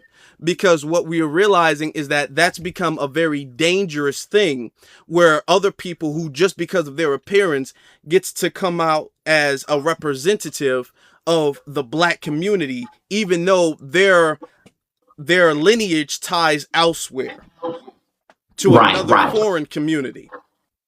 Definitely. And it's interesting that you said that, because it's this saying that's starting to come out. Not all black people are the same. And so I started to come alert to that. And then just me, whenever I'm out in public, I pays attention to people's behavior, their mannerisms. And so what I've been noticing too, and this is from some young people who appear to be black on the outside, and mid, older, and that nature. But I noticed the behavior, like how they try to single out, and just the demeanor that they put self against foundational black Americans. As far as, like, when I say that, I mean all particular colors. It's kind of like, the way how the energy that you putting off, and just the way how your mannerisms that you're putting off, it says to me that you are not foundational black American. Like, that tells me that you don't have like that down home force, like, you don't give me that brother, that sisterly love, or that brotherly love. That's foundations America. We give each true foundational black Americans, when we really lock eyes on each other, we give each other that. But as far as like this young generation, I get the sense that they don't come from that down home lineages, true down home lineage that black American, foundational black Americans come from. And so it's because they have this very divisive attitude that I'm starting to notice. Yes. And so another thing too as well that I want to touch bases on as well. Yes. For Africans to come to this country and then tell black Americans how they should process their trauma in this country is despicable. That's not a good presentation on how you introduce yourself. So they are definitely out of line, big time, for that. So I just wanted to I wanted to touch bases on that, and I'll touch bases on one more thing too as well. Yes, when you are outside of America, when you are a black American, yes, you're going to be perceived differently, because the racial ideology is going to change, because you're not here in America, who created the black and white racial structure. So you're going to be seen as American. You're going to, or whatever, when you are outside of the United States. Yes, we all know, yes, when you're a black person, yes, internally people are going to understand, hey, you're not white or you're not whatever, but they're going to see you as a American if you are an American outside of the United States, still knowing that you black, of course, but they're going to see you as an American versus, in the US, how the US sees us all together as a collective. And to harp on that, and thank you. And to harp on that, then we're going to move on to the next speaker. When it comes to, everybody understands race is a social construct. Okay, that's very well known. Now, pretty much human beings operate almost entirely on everything we do is really a social construct. So it doesn't make it not important because it's a social construct with a lot of consequence. However, it was a social construct created for the purpose of supremacy. That the whole the social construct of race, as far as white, black, Asian, Native American, or whatever, that was created for a sake of creating a hierarchy, a racial hierarchy. That was the whole purpose of that. Now, within this racial hierarchy, what you see is white people, historically, they've always been able to kind of pick and choose who gets to be in and out of the racial hierarchy. Okay? Correct. At their benefit. So at a certain time, Italians were not allowed in that racial hierarchy or in that class, the white class. When they were needed, they were allowed to be in that white class, as well as Hispanic descending whites, all right, as well as Polish, as well as Irish, as well as all of these people. They pick and choose where they can put you in or put you out at their convenience. Now, when it comes to Black Americans, we have not practiced that, where we pick and choose who is black and who is not black, and we allow people to come in and leave or ostracize people at our convenience. Okay, we have always looked at it like anybody whose phenotype looks like us, okay, is in the club, is in the group. Okay, and us not being able to, and I'm not saying we should discriminate like they do, but I'm trying to give a history lesson. Us not being able to have the same discretion of ostracizing and welcoming people in, us not being the proper vanguards of this term has created a lot of problems. Okay, and that's something that we're realizing at this point. Okay, because what we're starting to see is people come up when it comes to reparations panels and things of the sort and being all like, oh, you know, I was never a slave and I just don't think that we should be thinking about what happened hundreds of years ago. I think we should let it go. Turns out that person is from Africa or that person is West Indian. So now we're starting to realize, oh, okay, now we see exactly why the white community has held such a stronghold on the classification of white, because in order for you to be white, they need to be assured that you're going to be on board. Okay, before Italians and Irish and all of these other non-English people became white, they went through a hazing process to ensure that they are going to be on board as a white person. It's like a fraternity. Okay, you got to go through a hazing before you get to join the fraternity to make sure your loyalty is going to be here. Black Americans have not done that. Okay, everybody's been invited to the cookout without any type of trial beforehand. Correct. So now we're going through this phase of, okay, actually everybody out, everybody get out, get out, get out, get out, get out, get out. Everybody leaving a building. And now we're going to have to go through the proper vetting process and before we start letting people back in. And when I say letting people back in, I don't even mean letting them back in the way they were before. Okay? Correct. Because And I like that part is just that it's up for that. That part is gone now. But I thought you didn't get the memo. Yeah, and I like to add to that. Cookouts. It's only family reunions. Yeah, and I like to add on that, not to cut you off. So I will say that Black Americans is a bit loose, and that's with allowing others to come into the community that's not part of that's not part of the culture, and and that doesn't mean us well. That they come to exploit and to divide. To get into, one another's ear in the Black community and try to bring a divide and a separation amongst us. Mm-hmm. So that's something that we have to be take heed to. It's something that I've noticed out, and I'm starting to notice it more out in the public. When I would see a black person with another group, I would, like I said, I would notice the behavior, and I would pay attention to the behavior, and I'll just be like, you know what I'm saying? And so, and that's why I said, Black Americans, we have to be more united with each other and be aware of these things and aware of these other groups. And when they try to get closer to us, we just have to be aware and question their motives. And that's just something that we should just be more aware of and caution of. Yeah. Yeah. Afro, you said something about race and social construct. That's a great point. And if you guys are familiar what's going on, critical race theory, and one of the first tenets is that race is a social construct. So this is something they don't want us to know, and it's something that hints over to DEI and all of this, etc.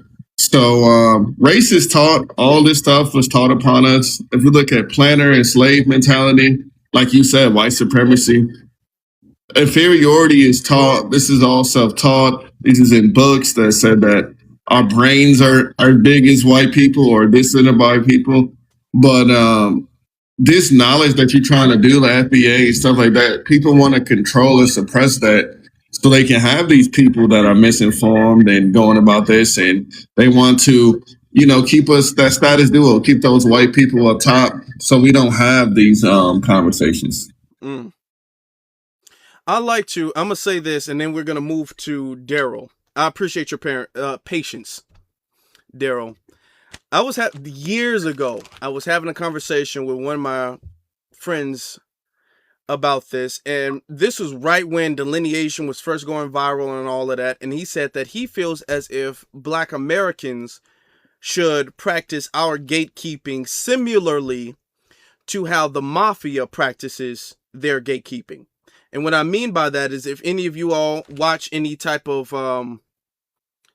mafia movies or documentaries or anything like that, you understand what the term a made man is, like somebody who ranks kind of high up there in the mafia. But a made man can only be somebody who is like pure Italian. Okay? Now you can be a part of the organization if you are part Italian. However, you can only rank a certain level if you are pure Italian. You can't be a boss and then be Irish in the Italian mafia. You have to be a pure Italian to be like a made man. When it comes to our community, what he was talking about, when it comes to our community, and there needs to be levels instead of it being flat. Everything being flat. People use the term flat blackness, right? Instead of things being flat, things need to work almost like levels to it. As far as the strategy, the plan, the culture, the all that stuff, we are the ones who are of this country, and we are the ones who dictate and determine where everything else goes. You all are the foot soldiers, and you all are to do what the bosses say. And whatever we decree, you all follow behind. Okay? If we operated more like that, things would, the same way other communities do, if we operated more like that, things would have been a lot better. However, we never practiced that. And that's where we messed up. Other communities do practice that. And we've never practiced that. We've allowed people to come in and act as if you're a made man just by looking like one. We've never practiced that level of discretion. Okay? So this is why when it comes to conversations as far as reparations and things like that, we're going through the necessary vetting process to make sure that your lineage is, that you are loyal and your agenda is loyal to the lineage. All right? So there's no Trojan horses that is coming with you. So there was a lot of things that we could have done. I know I'm speaking of the past. We should have done this. We should have done that. We should have done that. We should have done that. I understand that.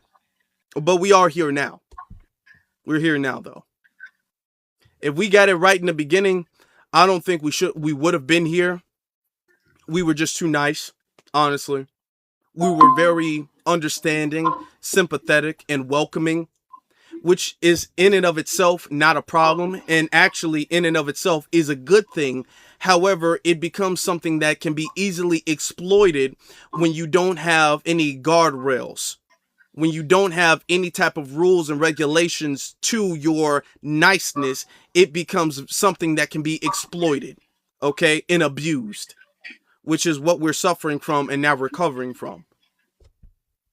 Correct, correct. And I also would like to say that with that behavior that Black Americans practice by being too overly welcome, it has caused other groups to come in and take the positions that we had, meaning come into your community, build businesses, um, take certain jobs that you had, just a lot of things. And that comes from Black Americans being too overly welcome to where they're not seeing the whole big picture behind it. And I think part of that, has come from the civil rights movement. In my honest opinion, part of the civil rights movement, it was a fantasy. Yes, I can't say that nothing good didn't come from it for Black Americans, but I think part of it was a fantasy because Black Americans did not benefit, not all, most I would say did not benefit from the American dream. Yeah. You didn't get those benefits. There still was redlining. I'm gonna let you land because we got to get to the next. It still was a lot of things that was not met. So I'll just land on that. Thank you. Thank you. All right, let's get to, and here's the problem. Before I go, I know I've been going for a while, but the problem is not all our fault. It's not all our fault. I know we say we've been too welcoming. We can take part of accountability for that, part blame. However, they should have come and been way more on board with us. Okay? We couldn't expect for them to come and be rivals the way a lot of them have been. Okay? I can't necessarily blame them 100% because who could have saw them coming with, with them having this rivalry and animosity towards us? That was so unexpected. Other groups of people, when immigrants come to their land, they don't come with as much of a hostile nature, especially if they look like them. You know what I'm saying? So that part couldn't have been fully anticipated like that. So we can't take all the blame for it because they should have been way better than they were.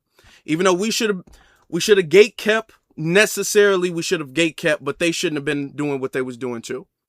All right, let's get to Daryl. How you doing, brother? What's up, everybody? Good, brother. How you doing? I'm doing well. When it comes to Tasha K and the rest of these tethers, what I've always noticed is for no reason they always try to low key absolve what white people have done, right? Like if white people do something horrible, they're like, oh yeah, the KKK. Oh, that's just like you saying bad word, calling you a booty scratcher. So it's like what they're really doing is trying to absolve their white masters of their horrible crimes. This is why they're so gone home calling us Africans, I believe, because when the reparations conversation comes up, obviously somebody thought, hey, let's send them back to Africa. Somebody had to think that, right? That somebody had to be like, oh yeah, because genetically they're African, then they're going to find out genetically we're not African. We're from America. Okay, well, let's look at this genome. Wait, how did that European DNA get in there? Wait, hold on, that was something great. Wait, they can prove this? And I'm like, yeah, I think once we're getting closer to that, it's you're going to see a bunch more of Africans and tethers, whether it be what happened to us during slavery, whether it be the miscegenation, whether it be Jim Crow, whether it be the Contra no matter what it is, they're going to always try to make it seem remedial. Like it wasn't that bad, and it's the same as name calling, and that's what we really have to watch these people with, because that is the real crime. I mean, her saying something about our ethnic group, who cares? We, everybody gonna say something about our ethnic group, but the dangerous thing I think they're doing is acting like these horrendous things that white tea people are doing are on the same level as name calling, or calling us African, acting like what happened here in America, it didn't happen. You acting like Thomas Jefferson didn't do what he did to that woman. You know what I mean? Mm-hmm. So we really have to watch that. Yeah, I agree. When you're sitting up there acting as if delineation is literally like some type of crime against humanity, quite literally. They're acting like us saying that we're different from them is a crime against humanity, and to the degree that the Triple K has, and that's very disingenuous. Now, I want to say this, right? When it comes to Tasha, K. After I say this, we'll get to our last speaker and then wrap things up. When it comes to Tasha K, a lot of people have brought up the fact that this is what happens when you have non-FBA partners or non-FBA friends and non-FBA relations and all of that stuff, and that everything needs to stay purely, strictly FBA. Your friends, your partner, your this, your that, your that, right? Here's my thing though. The problem is not that. Because if you are solid in your identity, you are not going to fall for anything else. Okay? Neely Fuller brought up the reason why he's against interracial relationships, or relationships really between a black person and a white tea person, is because the white tea person gets up out of bed fully thinking the same thing. The black person gets up out of bed confused. They're confused about their position. They start to believe like, oh, well, maybe all white people aren't that bad. Well, maybe it's like that. Well, they're not all that bad. Black people, oftentimes, not all the time, but they'll get out of bed confused. Okay? And when they get out of bed, the more and more black people unfortunately start to develop these rose-colored glasses that other groups of people don't have. And with these rose-colored glasses, you start to overlook things. And you start to overlook problematic things. And you start leaning, your identity starts leaning, okay? It starts becoming attached to their community, all right? And you start wanting to be accepted by their community. When a white person does that, they don't develop these rose-colored glasses. They don't. All right? They can get out of bed just as bigoted, just as racist as they were before, the night before. All right? Our problem is the fact that when we are around these other people, we start to develop rose-colored glasses. We start to act like, well, if that person is cool, then that means that the whole community is somewhat cool. Okay? And what we need to do is we need to instill a level of discipline in ourselves not to have these rose-colored glasses on. All right? I remember there was one time when I was at UPS, I had a friend who was Dominican. He was a Dominican friend. Spoiler alert, we fell out real bad. We almost fought each other, like fist fought each other. We fell out so bad. He was tripping. Okay. It was a lot of jealousy going on his part. Spoiler alert. Okay. He's damn near like a rival to me now. I don't care about him, but spoiler alert. Crazy jealousy. But anyway, when we were cool, right? I noticed that he had this thing where he wanted to be, he was like, he was like almost trying to get me to be, he was like, you know what, you're an honorary Dominican. He kept saying, you're an honorary Dominican. And as cool as he was, his family and all that stuff, I'm like, no, I'm not Dominican. And to be totally honest, I have nothing against Dominican people at all, but I don't want to be an honorary Dominican. I don't want to be I'm cool with you, but I don't want to be an honorary Dominican. Okay? As cool as I was with him at the time, because boy, we fell out real bad. But anyway, as cool as I was with him, I never developed the rose-colored glasses. Okay? I've seen certain people, when they're around non-FBA people, next thing you know, they eating Chinese food every day. They trying to learn Spanish. They trying to learn Mandarin. They wearing their clothes and they're wearing sombreros and all of that stuff. And they want to be honorary something else. Okay? Because you're not resolved in your own identity. Once you have resolved in your own identity, you wouldn't even want to be an honorary something else. Okay? Because your ethnic self-esteem is high. And that don't mean you can't be cool with nobody.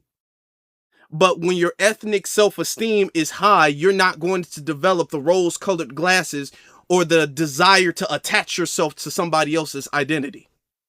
You understand what I'm saying?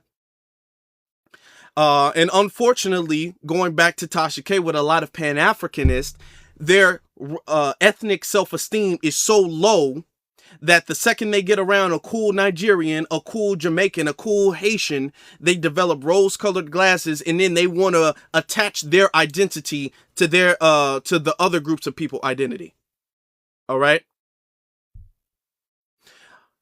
So yeah, can I just say something?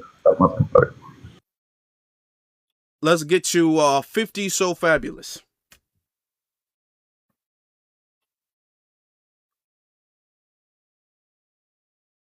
You can unmute yourself. You're muted.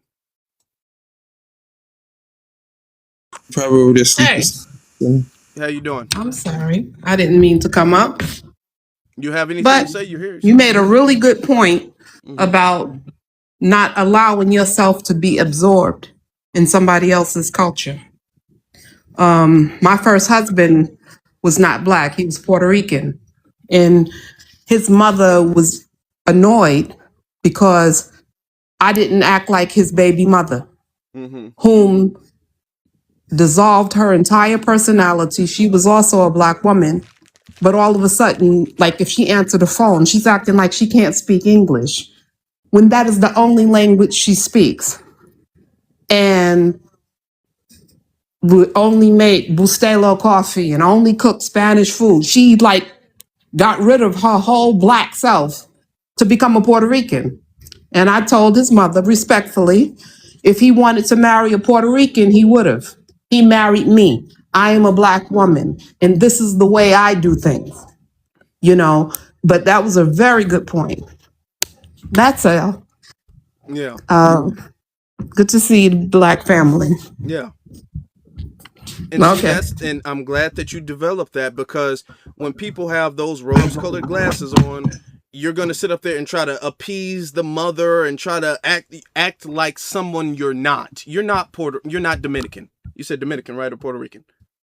Right. I'm not Puerto Rican. Okay, I'm black American. You're not Puerto Rican. And No. you didn't try to transform into a Puerto Rican woman to appease the mother. No. Right? And you have some people who'll be like, well, if the mother wants me to be Puerto Rican, I'm going to try to learn Spanish. I'm going to try to act Puerto Rican when I'm around her. I'm going to try. Don't do that. Y'all can come back if you want. And better than that, I would advise you not even to put yourself. Now, you said that was your first husband, so you're not married to him any longer. But I would advise you not trying to put yourself in that situation.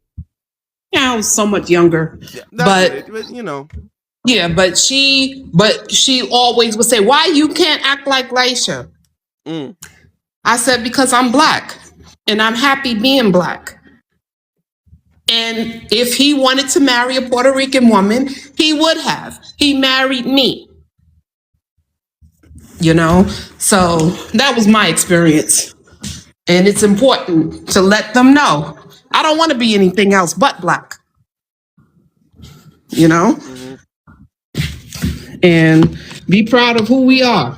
And I've always been proud to be black. What's so interesting about that, and I gotta say it, is that when these people marry white people, you don't hear white people going through the same type of hardship that black people go through. The same frowns and disses and people talking about you behind your back. You don't really hear when white people marry a Puerto Rican, a Dominican, any Spanish, any Latino, or anything like that. You don't hear white people being all like, the family didn't accept me. That's not a complaint that they make about that family. I'm talking about when, especially the Spanish-speaking countries, these Latino countries, they welcome them with open arms. Yep. Okay. It's only when it comes to black people do they make the excuse, you're just not a part of our culture, so that's the reason I have an issue with you. If you was an English woman, she wouldn't have an issue with that. She wouldn't be saying nothing. She would be happy if I was a white woman or a white Puerto Rican, but I would not submit to that. And he made it clear that he married me, a black woman, and he would not budge. And he defended me always. But it was very tiresome. She didn't know that I spoke Spanish fluently. And she was talking about me to my sister-in-law, and I let her have it in Spanish. But I learned Spanish, when I was a little girl. But I never wanted to be anything other than black, Right on. So, and, my daughter, she looks more Puerto Rican than black. But I always taught her that she's black. I am her mother, and whether I'm here or not, I will always be her mother, and she will always be black. That was a whole different struggle. But again, I met him when I was like 14. I think I married him when I was 22. Oh, I was about to say, if you got married when you was 14, there's a whole lot wrong with that situation. So. You do that. Okay. Yeah, but it's good to see y'all. Okay. So you were 14. How old was he? He was 17 when we met. How did y'all meet? How did y'all meet? He was 17, you was 14. How did y'all meet? It was a jam, a party in the club. Not a club, but the community center. They used to have jams back in the day. And that's how I met him. What year was this? I think 1980. When did y'all find out how old y'all were? Immediately. He knew how old I was. Like a true story. He had that baby with that girl when she was 14, but I wasn't sleeping with him or anything. And me and my mom had a big fight about it, but it turned out exactly like my mother said, I didn't have a problem with him having another girlfriend because he was so grown, He had another girlfriend? He had another girlfriend, which ended up being his first baby mother. And we're the same age. Oh, okay. How old was his other girlfriend? She was the same age as me. She was 14 and she had the baby. Yes. And wow.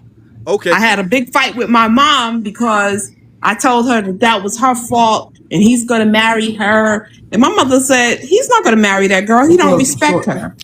Come to find out, years and years later, he told my daughter his room was a revolving door and I was the only one that said no. So, but we ended up getting married as adults, but his mother was always interfering, and it was because she had a problem with me being black. Okay. Yo, can I chime in? This conversation took a turn. 3 years is a long time. Okay. Why do you think I asked about the age? Because in certain countries, that type of age situation is 12 years old in certain countries. He can be 19. They don't care. As long as they can get certain places in the world, that age gap is... It's nothing. Yeah, that's a normal thing. That's why I asked you how old you were. I was 14, but the baby mother was 14, and she had that baby at 14. But yo, can I say something? With all due respect, y'all. So I'll tell y'all with the FBA and foreigners and things. Y'all remember back in the day we used to do blood tests, right? Because if you O, positive, negative, or B, you can't mate with other bloods Mm. because you'll have handicapped children and shit. So a lot of people don't understand. That's why we going like with Tasha K, FBA.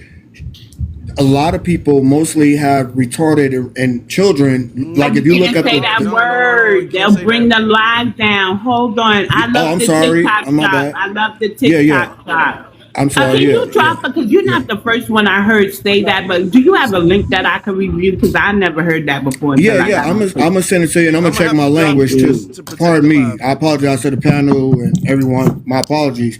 Um, Yeah, but but drop real you quick. You increase the gotta drop real likelihood quick. of having You gotta disabled drop down to get your children. PR, man. You gotta drop down, man. Drop down.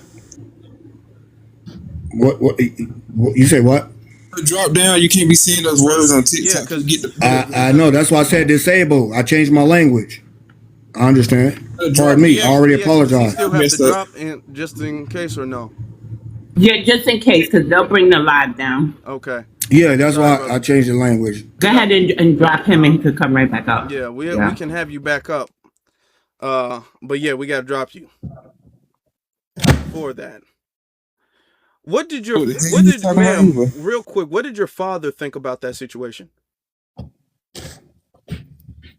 You talking to me? Yeah, yeah. I'm not trying to beat you up. I'm inquiring. No, it was nothing to be beat up about. I wasn't sleeping with him. I didn't sleep with him until we were grown and got married. Okay. So I was talking to him. He was my boyfriend. I was aware that he had another girlfriend, and I was okay with it because obviously she was willing to do those things, and I was not going to do it. Okay, So but what did your father think about the situation? Because you they said your didn't mother didn't like approve him. of it. No, my mother didn't have a problem with him, but my brothers and they never liked him because of the girl being pregnant. And they were like, "Are you nuts?" And it was like, I didn't care because I'm not going to sleep with him. And I did not. I thought you said your mother didn't like that, so your mother No, was cool with it. my mother liked him, but she was very strict Mm, and concerned because he was 17 years old mm-hmm. and he obviously, was sleeping around, Yeah. Okay. and she was So worried that I was going to get caught up in that. And I never did. okay. What did your father think, though? He didn't know because I didn't live with my father. I lived with my mother and my brothers, but they met him and they didn't like him, for several reasons. One, he was Puerto Rican, and then he was sleeping with girls, and they didn't like it. And they thought I was going to get pulled in, and I never did. Okay. Well, I think this just goes to show that we need the importance of a strong and transparent family dynamic. I'm not even going because this is the past. I ain't trying to beat you up or nothing like that. I ain't trying to even because this ain't even the subject, but you know what I'm saying. We need a strong, important family dynamic. So to prevent Basic, that, brother. I agree. I'm not as respectfully The as I importance can. of the Black father Yeah. can never be understated. Yep. And they will never convince me that Black fathers are not necessary. They are in more than one way. I mean, it's multi-layered and multi-dimensional of how badly we need the Black father in the home helping to raise their children. Mm-hmm. You said your first husband. Are you currently married? Yes. Is he a... No, he's Black. He's FBA. Okay. All right. He's If Black. at first FBA. you don't succeed, y'all. If at first you don't succeed, try again. If at first you don't succeed, try again. There we go. Yeah, I've been married for 26 years. All right. There we go. Okay. Let's say Halo. Halo is in here. Halo, how you doing? What's good, everybody? I ain't heard from you in a while. Where you been, Halo? Yes, I've been in the cut. Okay, what's on your mind? We're gonna wrap it up after this though. I think Musty K. What I want to say about the prompt is Musty K. She been knew about foundational Black Americans. She just lied and act like someone called her husband a name so she can have a reason to come for Black Americans because she been sitting around. Trust me, I noticed the first time Tasha K came on TikTok because I seen her first live when she got on here. She was like, "Oh, this is my first time on here. I need mods," and I seen her. You know, since she came on my For You page, and I seen when she came on here. So I don't know if her For You page consists of FBAs in our panels and shit, but it must have hit her, and she must have seen our panels, and that's why she spoke on us. Because it's just weird how she came out the cut and started saying that someone called her husband an African booty scratcher. And one thing about us is, hold on real quick. One thing about us is we're not gonna sit up here and say no African booty scratcher. You feel me? If we're gonna call your husband a name, we're gonna take it to hell with it.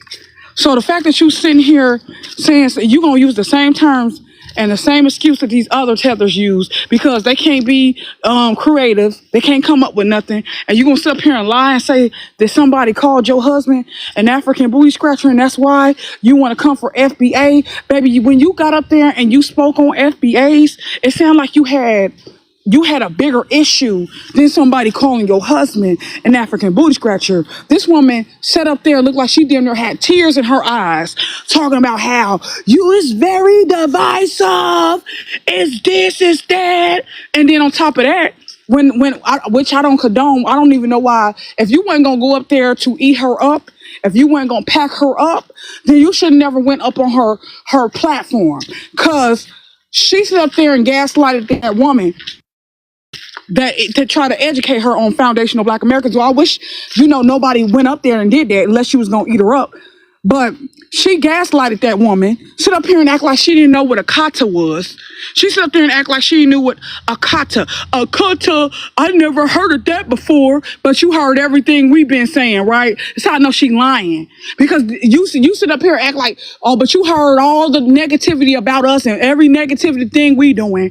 But when it comes to these other mother uffers, for us responding, you ain't hear nothing. You know nothing about it. Oh, you're so oblivious. I can't even get it out. But you acting so dumbfounded when this woman sat there and said, "Oh well, they do this to us," and well, I don't see that, and we all should come together. And yeah, you know how she talk, sitting up there talking about, okay, we all should come together, and I never heard that before. Winos, please go and purchase the cheap Walmart wine so you can get a headache and fall asleep you know what I'm saying? But anyway, either way it goes, she knows she full of ish. And I should have called in her show. Because I trust and believe me, if I would have called up in that show, this written on fade having mother uffer with that magic marker written across her scalp would have got ate up. You feel me? I wasn't about to sit up there and let you sit up here and play with me and act like you don't know what a kata is. You know exactly what a kata is. So don't sit up here and play these games. Did y'all see that video? That she done played with that damn woman like that? You ain't gonna play with me. See, drunk Tasha Musty K would have been sitting on her back right with her raggedy, funky husband that she's trying to sit up here and protect. So y'all like to go up here and try to educate somebody, and she playing in your face. She seen these lives, she seen these prompts up, and she know exactly what's going on, and she want to play these games. You feel me? So I mean, if I can call into Ragley Godfrey lives, I don't know the number. Is she calling off numbers or something? Because I'm about to call into these people's lives. I'm gonna have to call into these people's lives because y'all ain't doing it right. Y'all ain't doing it right. You supposed to have embarrassed that little pecker bird fade having mother uffer. Embarrass her and her mother uffing husband. And same with Guy Funky. Guy Funky can get it too. You know what I'm saying? I'm about to play these games with these African jawbone having mother uffers. I ain't finna play these games. You know exactly what FBA is. You can Google it, baby. You can Google us, baby. It says straight up plain as day, lineage. And it says nothing about being in no cult, not no H group. How you gonna put us in the H group when we ain't the ones doing G sides? Y'all over there in these foreign countries committing G sides, marrying little kids, having to go by these religions to live in this land without being unalive. And I don't see no Black American doing nothing like that. I don't see no FBAs doing like that. It ain't my fault that you got a weak mind and you crying about the same term since the 80s, African booty scratcher. Obviously, we didn't bully you enough because you still sitting in our face. Obviously. But I'm gonna go ahead and land my plane. Well, all right then. Look, if you do call in to one of these shows, I don't care if it's Tasha, if it's Godfrey, if it's whoever, you do call in, you send that to me. I want to hear you call in. Before you do it, You know what? I'm gonna have to call let me hear that. I need the numbers. If y'all know the numbers to these people's, because I don't follow up behind these people. If y'all got the numbers, go ahead and DM me the numbers so I can go up there and eat Musty K up and Goatface Godfrey up. So go ahead. If y'all know the numbers and y'all want to see me up there eating them up, I ain't got no problem. Cause I ain't holding back. Y'all, a lot of y'all get up there and want to get the tripping over and stumbling over your words and want to get up there and try to play nice. I ain't playing nice. I came in for the thrill, baby. I'm gonna take it to hell with you. So y'all go ahead and DM me these people's numbers so I can call in, or let me know when they going on their little, podcasts and having these call-ins so I can call in and get these people to work. Why not? I bet you they edited it out. I bet you they ain't gonna post that.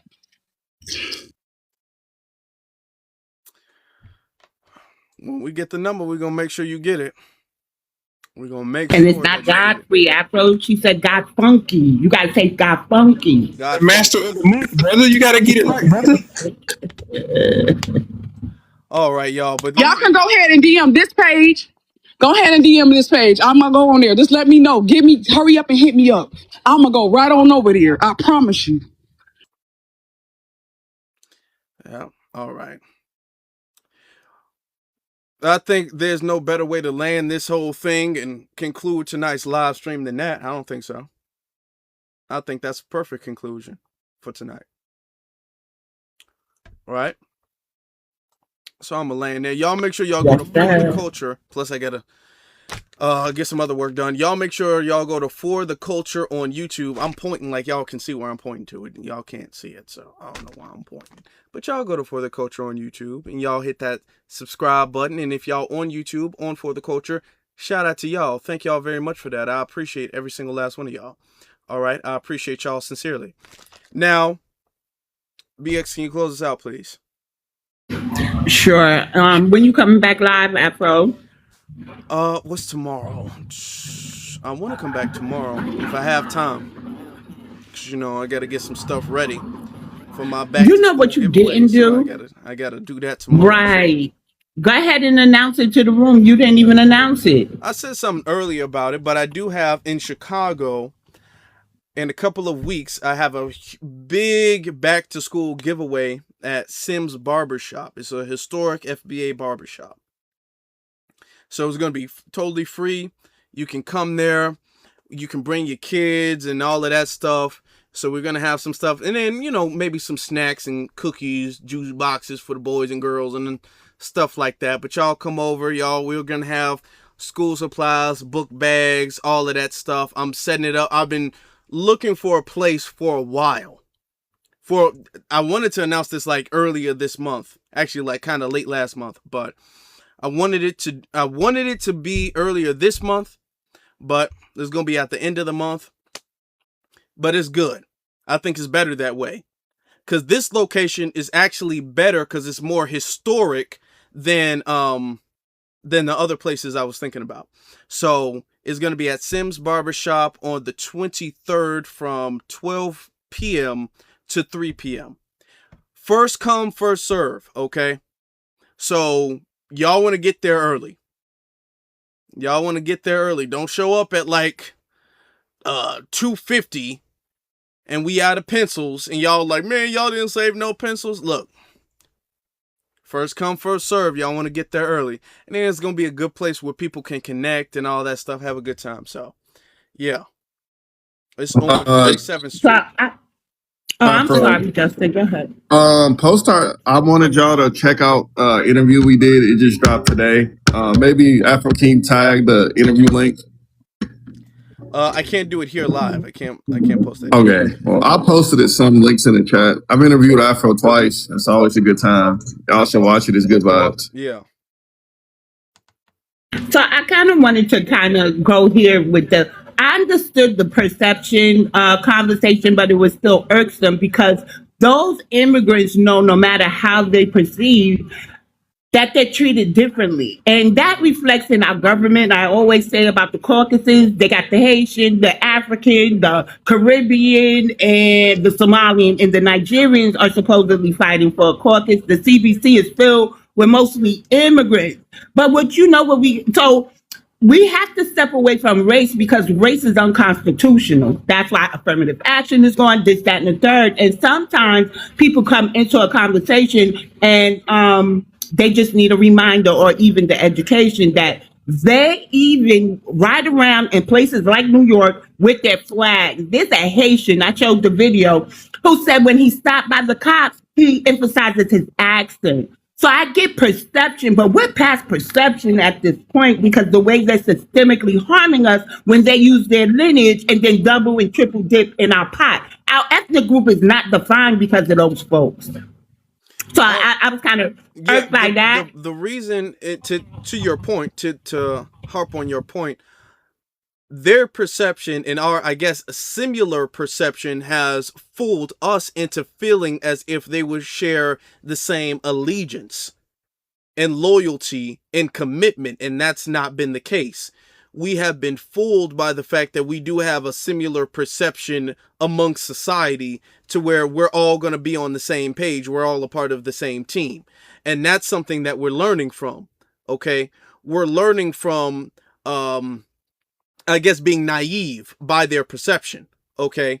Because they have operated historically on a ethnic group first basis. And outside of that, just an immigrant first basis. They've historically operated that way until it was inconvenient, and then they'll operate on a race-based type of time.